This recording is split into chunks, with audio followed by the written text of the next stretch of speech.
What's going on, family? It's Savion the Cardio, aka Producer DIY, and I want to show you guys my top 5 plugin, along with a couple honorable mentions that I use on every single project that kind of shaped the sound that I'm trying to make.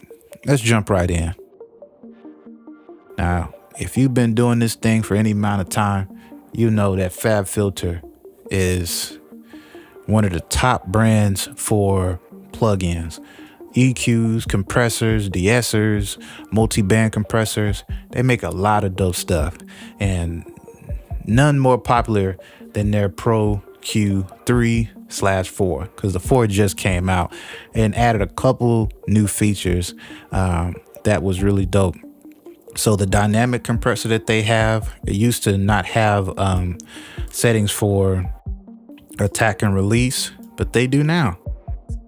Click this right here, set your threshold, that's your attack, that's your release. So all these kind of parameters in here that now you can have. Also, they've added this down here. If you click this EQ button, and if there's other instances of Pro Q on any other channel, you can actually edit those right within just one instance. You don't have to select a track and then open it up. You can do everything right here. It also show you the red bars where you may have some frequencies that are overlapping. So that's just a couple of the new features that they add in 4 that 3 don't have, from my knowledge. If I'm trying to do something really transparent and get a really good clean sound really fast, I'll use this SSL's Channel Strip 2. Reason why is because I can use this and get to the sound very quick. Also add a compressor. I can almost do everything all in this one, and it's very transparent and musical. That's another reason why I use this guy a lot. You can shape it very, very quickly, and I like this because it doesn't have any visual aid to influence your basically your decisions to make changes or not. Really beautiful musical sounding EQ.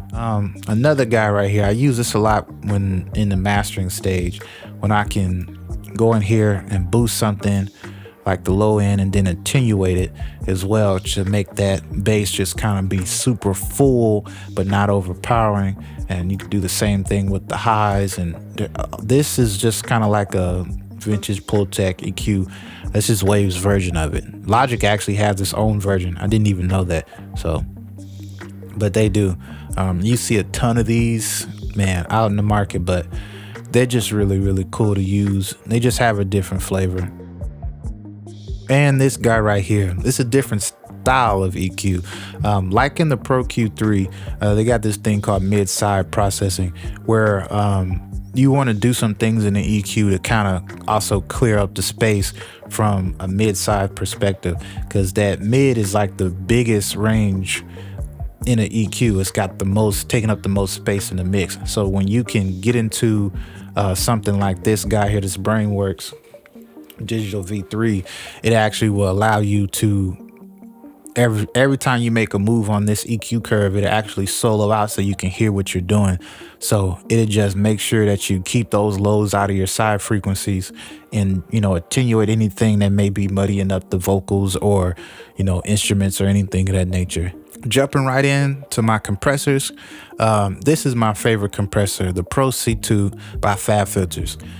All the parameters that you would need in any type of compressor, but it just visually, I like the way it looks. I can get to my sound very quickly. It's got different algorithms to change the sound or the way it operates, all those kinds of things. Anytime you're doing, side chaining and stuff, all this stuff in here is pretty cool, and it's just easy use for me, man. Sometimes it gets to the sound that I'm trying to make very, very quick. My second runner-up will probably be this guy, an 1176 type of clone. This one here is by Waves. So many people make these things too, but I'll use this a lot in terms of parallel compression sometimes, because I put that all button and I'll just smash a signal, and it feel like it just does best with that. That's another one of my favorites. And then this guy here, this DBX. by Waves as well. This thing sounds dope on drums, man. It does something really, really cool with drums. That's my favorite compressor for drums. And this guy here is one of my favorite compressors when it comes to like that mastering stage. Now, don't get me wrong, it's got a lot going on, a lot. It's a little bit of a learning curve, but when you understand this little algorithm here, when that nickel and all that stuff, it can get pretty deep. You can even widen it up or monitor stuff. It's got a lot of stuff going on, a lot. But really dope compressor. Then these two are my favorite delays, so I'm gonna just say it. So the H delay by Waves, very, very, very popular, and there's a reason why, man. The thing just sounds really, really good. I think right now I got it set up on a preset, but I'm a sucker for ping pong. It does that ping pong thing really, really well, and you can just ride that wet dry knob to just kind of blend it how you want to.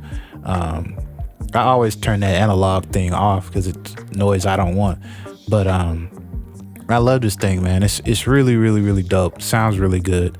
My other guy here, the reason why I like this, it may be simple to some, but Sound Toys, the Sound Toys Pac-Man, they always have these tweak buttons where you can just do a little bit more tweaking to make the sound your own, other than just the presets. Now, they have a lot of presets, a lot of dope presets. Mostly all of these things do.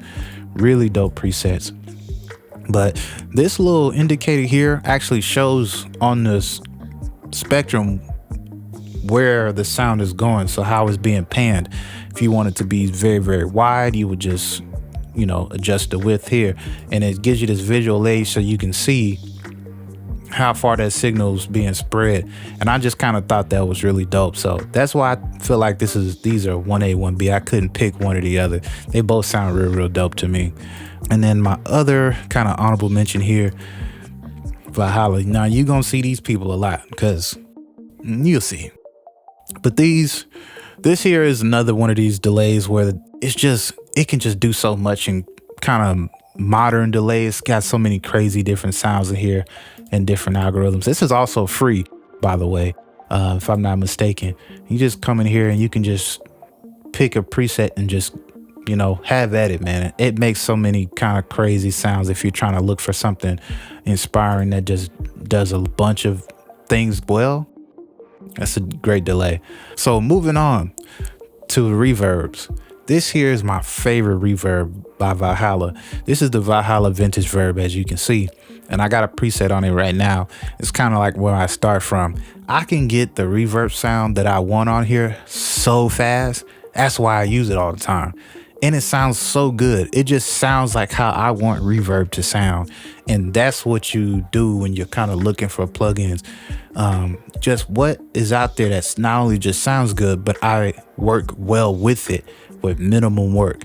You know what I'm saying? I can get to the sound I'm looking for very fast. That's this for me. And that's why I love it. I can cut off any frequencies I don't want it to attenuate. I can go down, change the shape of it.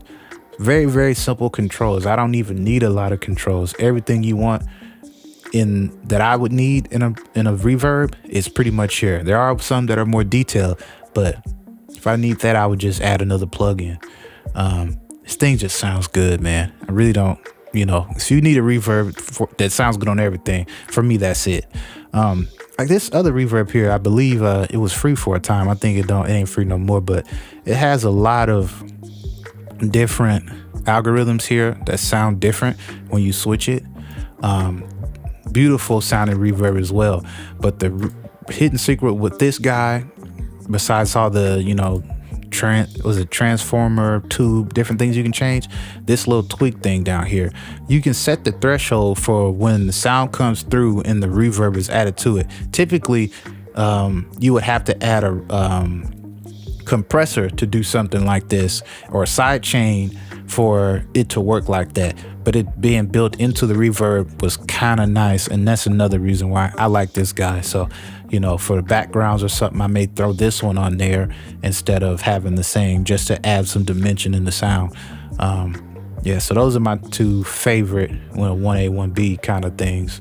And this guy here just newly acquired this Seventh Heaven. I'm still learning this one, but it has its place too.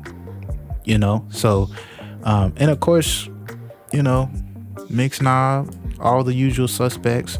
But I added this one in here because it also sounds really good too. Next, some other plugins that I always use all the time. So when I couldn't get access to my Anataurus Auto Tune, I used this Wave Tune and it worked just fine. I just feel like you can overdo on this Anataurus one and sound really robotic, where the Waves one, it doesn't actually do that. Not from where I could get out of it. It has a nice pocket and it kind of really stays there and it sounds really, really natural. Whereas to this one, you can really get that T-Pain effect if that's what you're going for.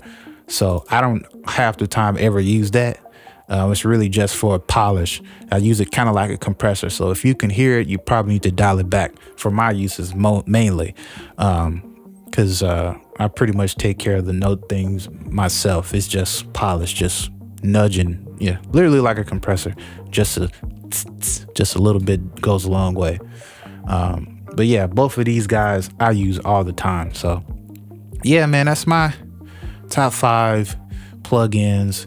And a lot of these things I mix and match, but yet again, the Pro Q 3 or 4, you can't go wrong with that as an EQ. The Pro C2 for compressor, can't go wrong there. Any of those delays I showed you, the H Delay by Waves or the Pac-Man by Sound Toys, really good delays. Reverb, the Valhalla. Like I said, I get right to what I want to, and it sounds good on everything. And Anataurus Auto Tune. Mine's obviously really, really old, but it works. So yeah, that's my top 5 plugins. And guys, some of these things go on sale a lot. So, look out for the sales and all the coupons and things. Also, keep in mind your DAW has a lot of these things already built in. So check that out. See what your DAW's limitation is before you go investing in the plugins. But yeah, these are my top 5, man. If you have any questions, leave a like, share, comment, subscribe. I'm your boy Savion the Car, aka Producer DIY, and I'm out.